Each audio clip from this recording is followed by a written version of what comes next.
Well, some of Ontario's most prolific murderers are being profiled in a series of mini documentaries produced by the OPP. Tonight, we take a look at the true crime craze and why the Ontario Provincial Police Force is taking us behind the scenes of some of their darkest investigations. The main linkage that basically crossed us into the multi-jurisdictional point was a glove that was found that contained the DNA of Della Millard, his girlfriend, and Tim Bosma.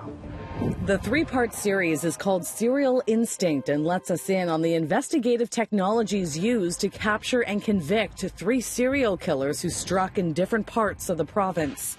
The first video zeroes in on Della Millard and features the lead investigators explaining how they unraveled the twists and turns. He'd be like the last person you would think would be a serial killer. Eventually linking Millard to the murders of Tim Bosma, Laura Babcock, and his very own father, Wayne Millard. We usually don't release that information during the investigations, so it gives us a chance to talk to the public and let the public know what exactly we do. The picture of the handgun was taken in such a close fashion. For instance, in the Millard investigation, police found an up-close iPhone picture of a hand holding a gun, and that broke the case wide open. The picture was sent to a fingerprint specialist who was successful in identifying the hand as belonging to Della Millard.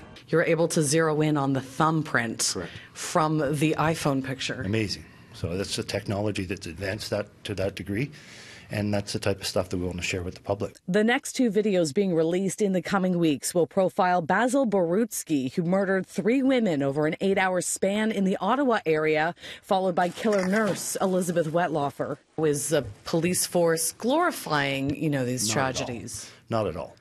We want to just share the information with the public. And I mean, we spend the public's money on these investigations.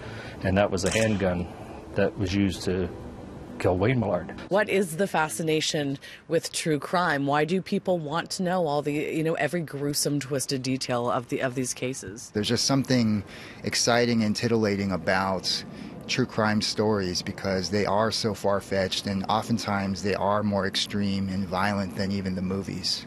U of T Associate Professor Zhu Young Lee tells me there's a big appetite for true crime right now. It's one of the most popular genres for podcasters, TV shows, and streaming sites. But he's never heard of law enforcement jumping on the bandwagon. So on one hand, I guess I can understand that they want to highlight the detective work and investigative teams that solve these cases and arrested these killers. If it's purely for entertainment, then another part of me wonders if the police are feeding into the kind of glorification of serial killers and murderers, and that would be problematic.